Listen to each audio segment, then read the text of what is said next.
여러분은 라면 봉지, 과자 포장지, 플라스틱 통, 이 셋 중에서 뭐가 일반 쓰레기고 뭐가 재활용인지 정확히 구분하실 수 있으신가요? 대부분 라면 봉지는 일반 쓰레기, 플라스틱 통은 그냥 재활용이라고 알고 계시죠? 그런데요, 25년 동안 현장에서 분리배출을 연구해온 제 입장에서 말씀드리면 이 상식의 절반은 완전히 틀렸습니다. 저는 자원순환 전문가 박진수입니다.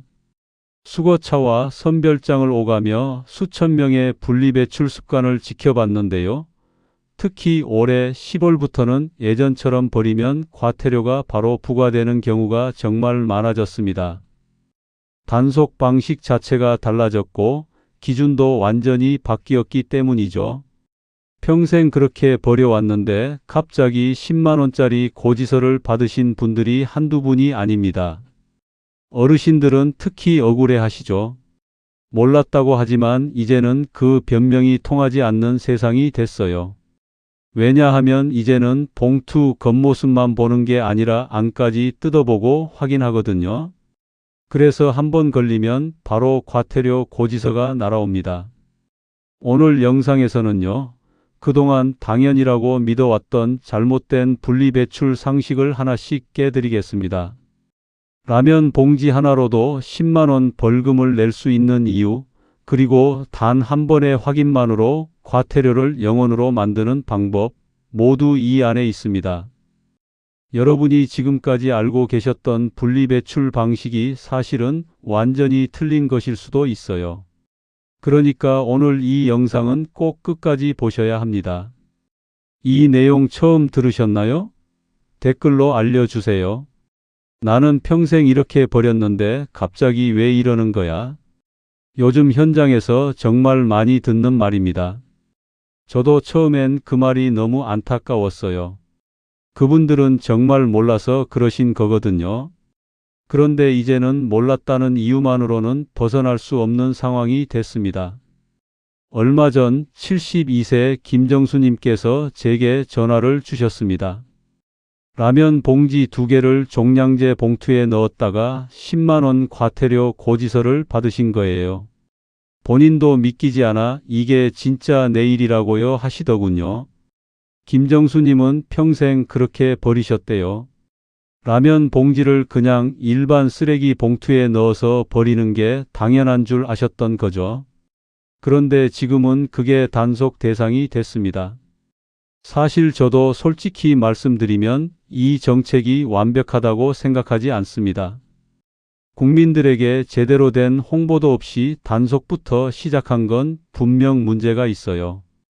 그리고 무엇보다 제조사에서 처음부터 분리하기 쉽게 만들어야 하는 거 아닌가요? 라벨이 안 떨어지는 건 우리 잘못이 아니잖아요. 사실 이런 사례가 한두 건이 아닙니다.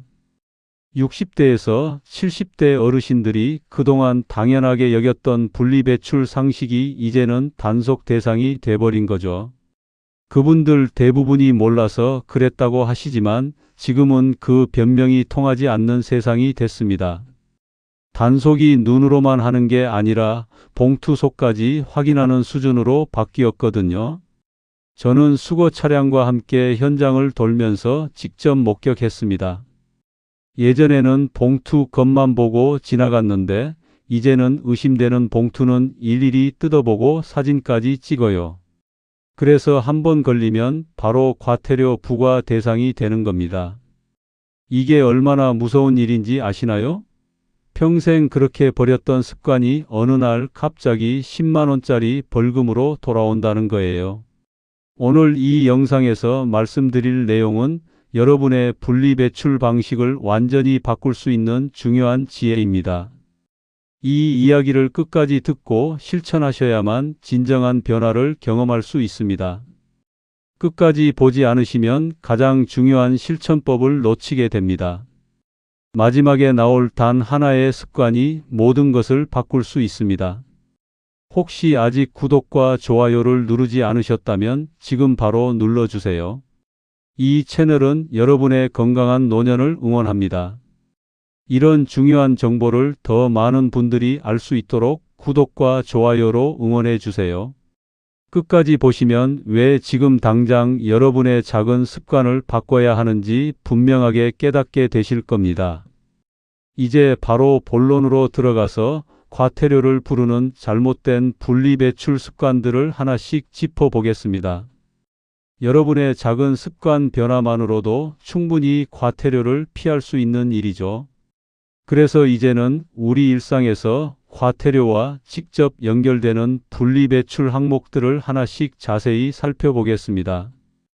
잘못된 분리배출 습관 5가지. 비닐류부터 말씀드릴게요. 라면 봉지, 과자 봉지, 냉동식품 포장지 이런 것들이 모두 비닐류에 속합니다. 그런데 이 비닐류가 가장 많이 과태료를 일으키는 항목이에요. 왜냐하면 대부분 깨끗하지 않은 상태로 버리시거든요. 환경부 조사에 따르면 오염된 비닐은 재활용 효율을 80%까지 떨어뜨린다고 합니다. 그래서 지금은 깨끗하지 않은 비닐은 재활용이 아니라 일반 쓰레기로 분류됩니다. 아까 말씀드린 72세 김정수 님이 라면 봉지를 세척 없이 종량제 봉투에 넣었다가 과태료를 부과받은 경우가 대표적이죠. 김정수 님은 라면 국물이 남아있는 봉지를 그냥 일반 쓰레기에 넣었어요. 예전에는 그게 맞는 방법이었을 수도 있어요. 하지만 지금은 아닙니다. 지금은 라면 봉지도 깨끗하게 헹구어서 비닐류로 분리배출해야 합니다. 그러면 어떻게 버려야 할까요? 내용물을 털어내고 물로 간단히 헹군 뒤에 말려서 비닐류 전용 수거함에 배출하시면 됩니다. 그냥 물로 한번 헹구는 거예요. 그렇게만 해도 재활용이 가능합니다. 하지만 여기서 주의할 점이 있어요. 은박 코팅이 되어 있거나 복합 재질로 된 비닐은 재활용이 안 됩니다. 그런 건 일반 쓰레기로 버리셔야 해요. 그런데 솔직히 비닐 하나 버리는데 물로 헹궈서 말리고 이런 과정이 좀 번거롭긴 하죠. 수질 오염도 생각해야 하고요. 이런 건 제조사에서 처음부터 쉽게 재활용할 수 있도록 만들어야 하는 거 아닌가 싶어요. 여러분 생각은 어떠신가요? 혹시 집에 비닐 포장지를 그냥 봉투에 넣고 버리시진 않나요? 만약 그러고 계셨다면 오늘부터는 꼭 헹궈서 말린 다음에 비닐류 전용 수거함에 버리세요. 그게 과태료를 피하는 첫 번째 방법입니다. 이제 플라스틱 이야기를 해볼까요? 페트병이나 플라스틱 용기류는 비우고 헹구고 분리하기가 핵심입니다. 이 3가지만 기억하시면 됩니다. 비우고 헹구고 분리하기. 한국환경공단 조사에서 라벨 제거만으로도 재활용 품질이 30% 이상 향상됐다고 합니다. 그만큼 라벨 제거가 중요하다는 거죠. 68세 김상우님은 배달 용기를 세척하지 않고 라벨도 떼지 않은 채로 재활용 수거함에 버렸어요.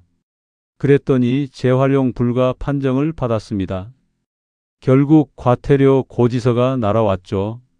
배달 용기에는 기름기가 많이 남아 있거든요. 그 기름기가 묻은 채로 재활용 수거함에 들어가면 다른 재활용품까지 오염시킵니다. 그래서 반드시 세척해야 해요. 그런데 여기서도 문제가 있어요. 라벨이 정말 안 떨어지는 제품들이 있거든요. 드라이로 열을 가해서 떼거나 철수세미로 밀어야 하는 것도 있고요. 이렇게 소모적인 수고가 과하지 않나요? 처음부터 쉽게 떨어지도록 만들면 안 되는 건가요? 그러면 어떻게 버려야 할까요? 내용물을 비우고 가볍게 헹군 후에 라벨과 뚜껑을 분리하세요. 라벨은 그냥 손으로 쭉 뜯어내시면 됩니다. 뚜껑도 돌려서 분리하시고요. 그렇게 분리한 다음에 재활용 수거함에 넣으시면 됩니다. 하지만 여기서도 주의할 점이 있어요. 기름이 심하게 묻은 용기는 아무리 헹궈도 기름기가 완전히 제거되지 않습니다. 그런 건 일반 쓰레기로 버리세요. 여러분은 라벨까지 떼서 버리고 계신가요? 만약 안 그러고 계셨다면 오늘부터는 라벨을 떼는 습관을 들이세요. 그게 과태료를 피하는 두 번째 방법입니다. 이제 캔류 이야기를 해볼게요. 음료수 캔이나 통조림 캔은 깨끗이 헹군 뒤에 배출하면 됩니다. 그런데 여기서 가장 위험한 게 부탄가스 캔이에요. 한국소방안전원 통계를 보면 안전사고의 절반이 가스 캔류 부주의에서 발생했습니다. 정말 위험한 거예요. 70세 최현성 님이 구멍을 뚫지 않은 부탄가스 캔을 그냥 버렸다가 폭발 사고가 날 뻔했습니다. 수거 차량에서 압축하는 과정에서 캔이 폭발할 수 있거든요. 그래서 부탄가스 캔은 특히 조심해야 합니다. 예전에는 구멍을 뚫어서 버리라고 했는데 지금은 오히려 구멍을 뚫지 말고 지정된 해수함에 버리라고 합니다. 왜냐하면 구멍을 뚫다가 사고가 날 수 있기 때문이죠. 그러면 어떻게 버려야 할까요? 일반 음료수 캔이나 통조림 캔은 완전히 비운 후에 전용 수거함을 이용하시면 됩니다. 부탄가스 캔은 구멍을 뚫지 말고 지정된 해수함에 버리세요. 대부분 주민센터나 대형마트에 해수함이 있습니다. 그리고 여기서 주의할 점은 밀폐된 상태로 절대 버리시면 안 된다는 겁니다. 폭발 위험이 있거든요. 혹시 스프레이 캔 그냥 버리신 적 있으신가요? 만약 그러셨다면 정말 위험한 행동이었어요. 오늘부터는 반드시 지정된 해수함에 버리세요. 그게 과태료를 피하는 세 번째 방법입니다. 이제 음식물 쓰레기 이야기를 해볼까요? 음식물 쓰레기는 동물이 먹을 수 있나 없나로 판단하시면 됩니다. 동물이 먹을 수 있으면 음식물 쓰레기고 먹지 못하면 일반 쓰레기입니다. 이게 가장 쉬운 판단 기준이에요. 환경부 통계를 보면 음식물 쓰레기의 30%가 잘못 분리돼서 처리 비용이 연간 수백억 원 발생한다고 합니다. 그만큼 많은 분들이 잘못 버리고 계신 거죠. 69세 이은희님은 살점이 붙은 치킨 뼈를 음식물 쓰레기로 버렸다가 과태료를 냈습니다. 치킨 뼈는 딱딱하고 날카로워서 음식물 처리 기계를 망가뜨릴 수 있거든요. 그래서 살점은 음식물 쓰레기지만 뼈는 일반 쓰레기로 버려야 합니다. 살을 발라내서 살만 음식물 쓰레기통에 넣고 뼈는 일반 쓰레기 봉투에 넣으셔야 해요. 그러면 어떻게 버려야 할까요? 살은 음식물 쓰레기고 뼈는 일반 쓰레기입니다. 그리고 물기는 꼭 제거하세요. 물기가 많으면 음식물 쓰레기통이 무거워지고 냄새도 많이 나거든요. 또 여기서 주의할 점이 있어요. 양파 껍질, 마늘 껍질, 조개 껍데기, 견과류 껍질은 모두 일반 쓰레기입니다. 동물이 먹지 못하거든요. 혹시 김치 국물 그대로 음식물 쓰레기통에 넣고 계시진 않나요? 김치 국물도 물기니까 꼭 짜내고 버리세요. 그게 과태료를 피하는 네 번째 방법입니다. 마지막으로 사업장 쓰레기 이야기를 해볼게요. 회사나 가게나 학원 등에서 나온 쓰레기는 사업장 폐기물로 분류됩니다. 이걸 집으로 가져와서 집 종량제 봉투에 넣으면 바로 과태료 대상이에요. 일부 지자체는 영수증이나 명함 등에서 개인정보나 회사 정보를 확인해서 과태료를 부과합니다. 실제로 그렇게 걸리는 경우가 많아요. 67세 오세진님은 회사 영수증을 집 종량제 봉투에 넣었다가 50만 원 과태료를 냈습니다. 50만 원이에요. 영수증 몇 장 때문에 50만 원을 낸 거죠. 영수증에 회사 이름과 사업자 번호가 적혀 있었거든요. 그걸 보고 사업장 쓰레기를 가정용 봉투에 버렸다고 판단한 겁니다. 이것도 참 억울한 부분이에요. 소비자가 부가세도 부담하고 과잉 포장된 포장 쓰레기 처리 비용까지 부담해야 하는데 이제는 분리배출도 제대로 안 하면 과태료까지 내야 한다니요. 뭔가 순서가 잘못된 것 같지 않나요? 그러면 어떻게 버려야 할까요? 사업장 쓰레기는 반드시 사업장 전용 봉투를 사용하세요. 절대로 집으로 가져오지 마시고요. 그리고 여기서 주의할 점은 개인 정보가 담긴 종이는 잘게 찢거나 물에 적셔서 버리라는 겁니다. 그래야 개인 정보 유출도 막고 과태료도 피할 수 있어요. 혹시 회사 서류 한 장쯤은 괜찮겠지 하고 집에 가져오신 적 있나요? 만약 그러셨다면 오늘부터는 절대로 그러지 마세요. 그게 과태료를 피하는 5번째 방법입니다. 이렇게만 구분해도 과태료를 피할 확률이 90% 이상 올라갑니다. 이제 여기서 한 걸음 더 나아가서 실생활 속에서 바로 실천할 수 있는 방법들을 정리해 드리겠습니다. 지정된 종량제 봉투를 사용하는 건 기본입니다. 그런데 아직도 많은 분들이 편의점 봉투나 검은 비닐봉투에 쓰레기를 담아서 버리세요. 검은 비닐봉투는 불법 무단 투기로 간주됩니다. 그래서 걸리면 바로 과태료예요. 거주하시는 지역에 전용 종량제 봉투나 납부 필증 스티커를 사용하셔야 합니다. 각 지자체마다 봉투가 다르거든요. 서울은 서울 전용 봉투, 부산은 부산 전용 봉투를 써야 해요. 혹시 편의점 봉투에 그냥 담아서 버리신 적 있으신가요? 만약 그러셨다면 오늘부터는 꼭 지정된 종량제 봉투를 사세요. 주민센터나 슈퍼마켓에서 팔고 있습니다. 그리고 봉투 가격이 아까우시다고 작은 봉투에 꾹꾹 눌러 담지 마세요. 그러면 봉투가 찢어질 수 있어요. 적당한 크기의 봉투를 사용하시는 게 좋습니다. 버리기 전에 3초만 점검하는 습관을 들이세요. 이게 정말 중요합니다. 봉투를 묶기 전에 한 번만 열어서 확인하는 거예요. 비닐, 플라스틱, 캔, 음식물, 사업장 쓰레기가 섞여 있지 않은지 확인하세요. 이 5가지 항목이 섞여 있으면 단속 대상이 됩니다. 3초만 투자하면 10만 원을 아낄 수 있어요.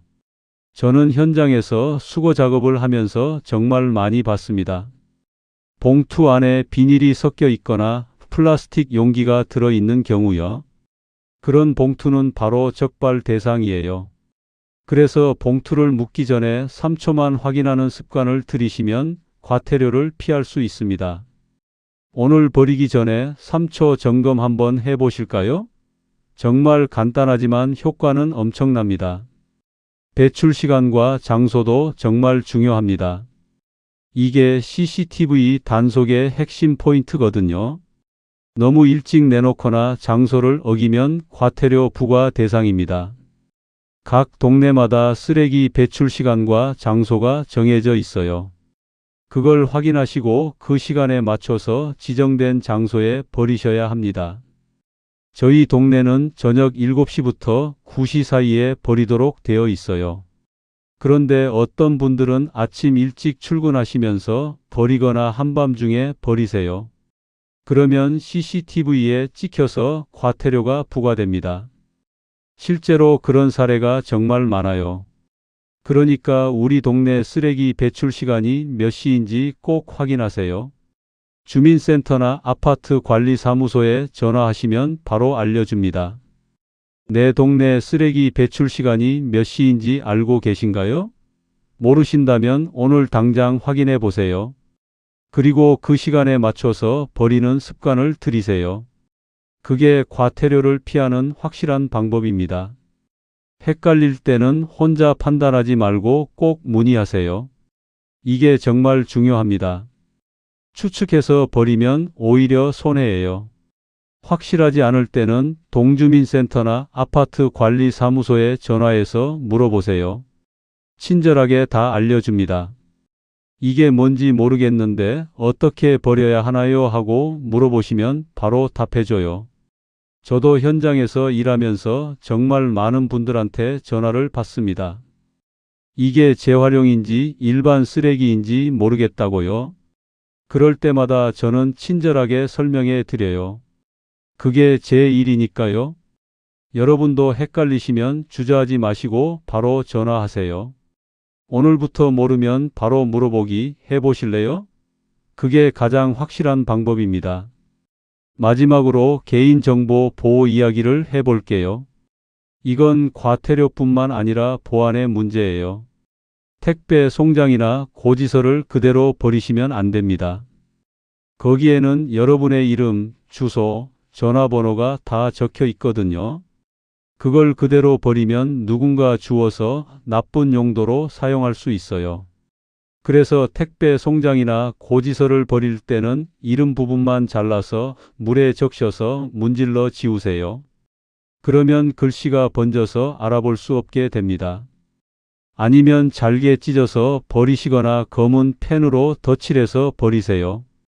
그게 여러분의 개인 정보를 지키는 방법입니다. 혹시 송장 그대로 버린 적 있으신가요? 만약 그러셨다면 오늘부터는 꼭 이름 부분을 지우고 버리세요. 여러분의 소중한 개인 정보를 지키는 일입니다. 그리고 이렇게 하면 과태료도 피할 수 있어요. 왜냐하면 사업장 정보가 적힌 서류를 그대로 버리면 단속 대상이 되거든요. 이 5가지만 지켜도 과태료는 물론 환경까지 함께 지킬 수 있습니다. 정말 간단한 습관들이죠. 지정된 봉투 사용하기, 3초 점검하기, 시간과 장소 지키기, 모르면 바로 물어보기, 개인정보 지우기. 이 5가지만 기억하세요. 이제 오늘 이야기를 마무리해 보겠습니다.